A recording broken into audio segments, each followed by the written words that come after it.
Hello everyone, welcome back to my channel, and for those new here, welcome. My name's Aloni and I hope you guys enjoy today's spooky video. Here is everything I used for this craft. I also listed all products in the description box below. So if you'd like to see how I went from this to this, please keep watching. I use these toilet paper rolls for 3 different types of crafts, and this first craft is a candy container. So the rolls would act as a giant candy, and then I'll put little candies on the inside. I went to Hobby Lobby and found 4 different types of scrapbook paper that were the most festive and that I thought were the prettiest. So I'm going to be wrapping the toilet paper rolls with these. All I did was cut them to size and then glued them in place with the Mod Podge. You can always use Halloween wrapping paper, but these I thought were really pretty, super festive. They were different colors and different designs, and also they were super cheap. This one is only 69 cents and the other smaller ones are 59 cents. I laid down a thick layer of Mod Podge just so it could hold the scrapbook paper in place, so later when I wrapped the entire roll, it wouldn't move.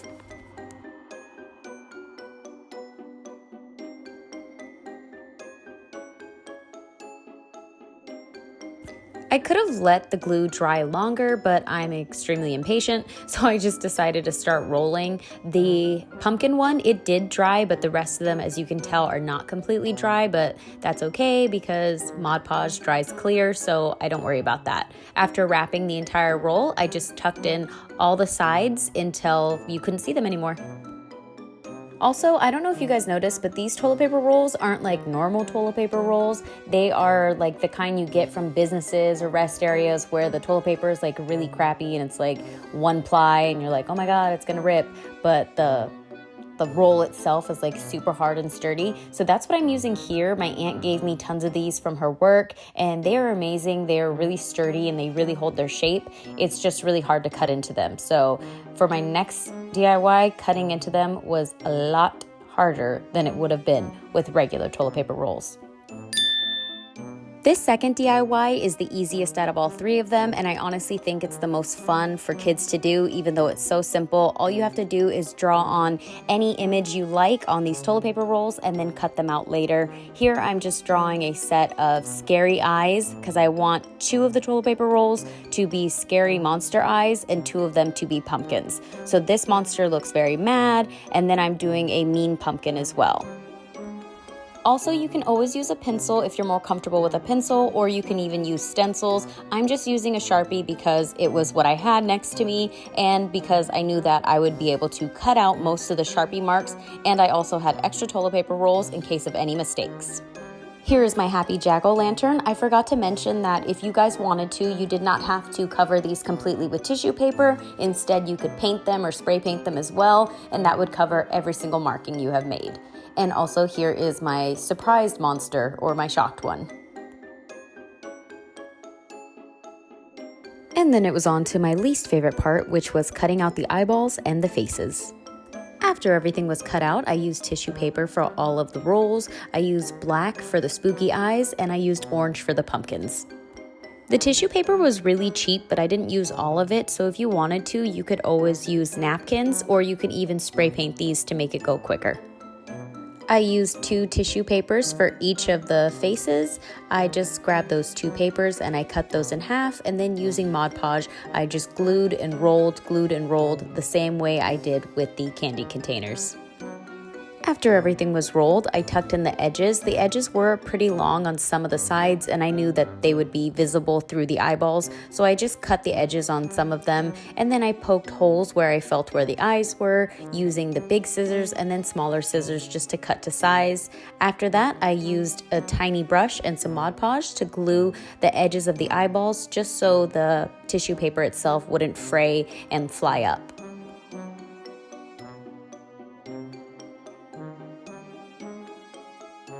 After the first one was done, I thought it would take a long time to show you guys how I did every single one after that, so I kind of sped this process up for you guys because you guys got the gist of it, but I just wanted to show you guys little clips and snippets of me doing this DIY as well. So like I've said before in other videos, watching me paint would be super boring, so I used some TV magic and sped this part up for you guys. Well, it's not really TV, it's YouTube, so like YouTube magic. So I got these LED tea light candles from the Dollar Tree, and I thought that they would fit perfectly, but then I was like, let me check, and they do not fit perfectly. And I was originally gonna put like a little border with hot glue around, but I realized that the gap is pretty big. So we're gonna use some floral foam. And this floral foam is what I just already had, but you can always get this from the Dollar Tree as well. I used another toilet paper roll as kind of like a cookie cutter and used a ruler to push those out, and I did that 6 times.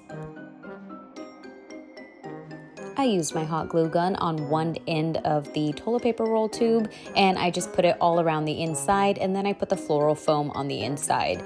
And since the hot glue doesn't dry immediately, I was able to maneuver it around by putting the tea light candle in there just so it had an even top.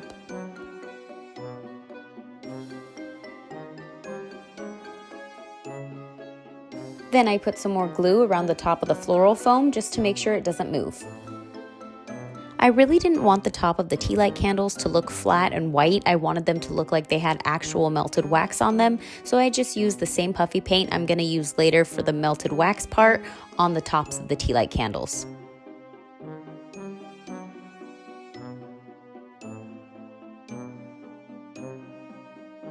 To create the melted wax, all I did was use that same color puffy paint of the same pillar candle and make little strips going down from the top. I kind of made them connect to each other in an M shape, kind of like the McDonald's sign is what I kept thinking, how it's like rounded and not really pointed.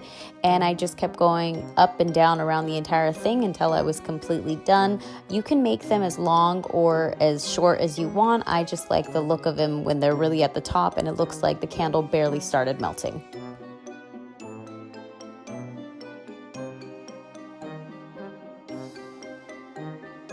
After all my drips were made, I just went to the very top to make sure I covered the entirety of the top of it, just so it looks like a lot of wax has built up at the top and it's ready to flood over.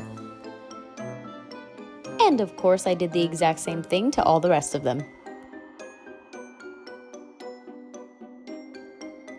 After I put the drips on the candles, I looked back at my tea lights and realized they looked a little bit white on the sides and I didn't want any white poking through, so I painted the entirety of all the tea lights. And the last decorative step on these candy containers, or my giant candies, is putting the kids' names on them. This is my friend's son and daughter and my sister's son, which is my nephew. I wanted them to feel really special. I love Halloween. It's my Christmas, so I wanted to personalize some of these things for them so they can open it up and have a fun surprise.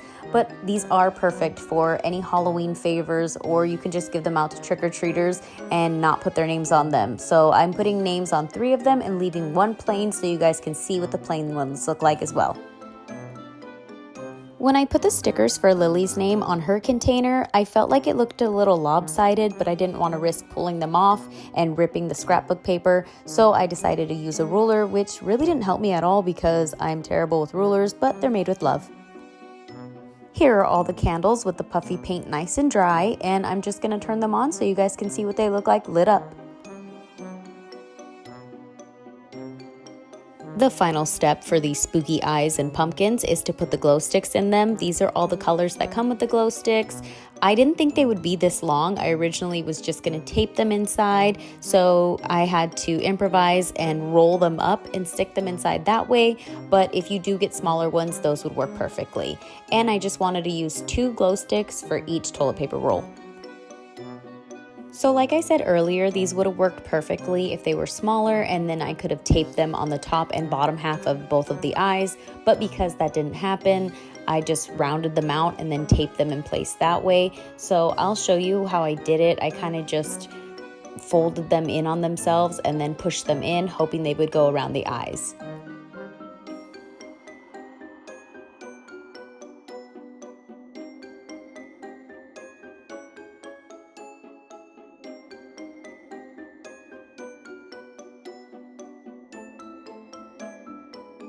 And this is what they look like all done. They are so cute. I did not think they were gonna look this cute and just so spooky looking. I think they are absolutely perfect, and I'm really happy with the way these turned out.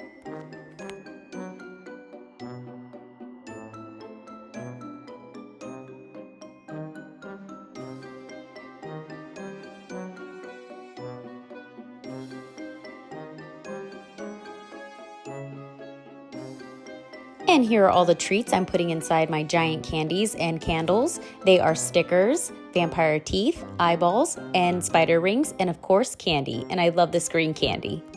Also, I'm putting the rest of the glow sticks in there. These glow sticks come with these little attachments to make them into bracelets. So I'm gonna put 3 in each of these candy containers. And yes, I was looking at the clear one, wondering what it was, and it turns out it's blue. When I put all the treats inside this little container, I didn't have Lily's container in focus in the camera, so I just wanted to show the end result of that. But to show you guys how I do put everything in, all I did was put in the 3 glow sticks and then the candies.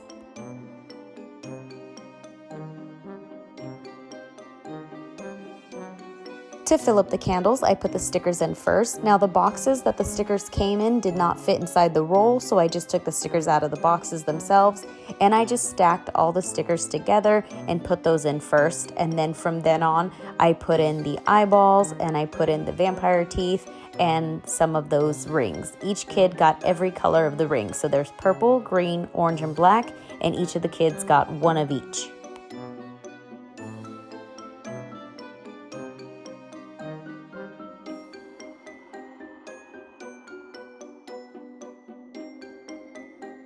I actually had forgotten that I bought these mustaches, but I gave each of the kids one mustache because why not? They're funny.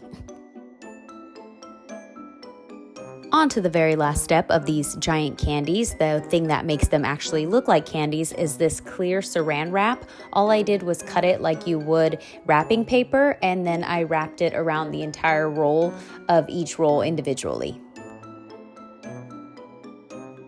I did put a piece of tape to hold the saran wrap in place while I rolled it up, and after I rolled it, I put one last piece of tape just to make sure everything stayed, and just make sure that you do not cover the name with the tape or with that little crease where all of the saran wrap meets. To tie the saran wrap together at the end of the rolls, all you do is grab some elastic bands and tie it around, bunching it together, and then you kind of spread out the end of it just to make it look like a real candy. You can also use ribbon, but I just like the way this elastic makes it look cleaner and like more of a clear look. And here's my first giant candy container. You can always make the sides a little bit longer, a little bit bigger, but I just like the way they look really short. And obviously I made Landon's a little too big, so here I am just trimming off the edges. But either way, if you like them long, like them short, anyways, gonna look super cute. And for the very last step in this DIY and the last step for these candle containers, I wanted to close off the bottom of them, and I was going to use that clear saran wrap on the bottom of them, but I wanted it to be able to be like poked through, kind of like, I don't know if you guys have ever seen The Price is Right, where they kind of like poked in the wall and they got to pick out like money or something. I just love that feeling of being able to just like punch it. I think it was called the punch wall. Whatever. Let me know in the comments if you remember what that's called. But yeah, I just put some Mod Podge around the bottom of it and used 2 pieces of black tissue paper and completely covered the edges. And after that dried, I just trimmed the excess and the kids can punch it out and get their treats on Halloween. Thank you so much for watching. I hope you guys enjoyed this video and got some cool new ideas. I hope you guys have a happy and safe Halloween. And if you like this video, please give it a thumbs up, share, subscribe, and I will see you guys next time.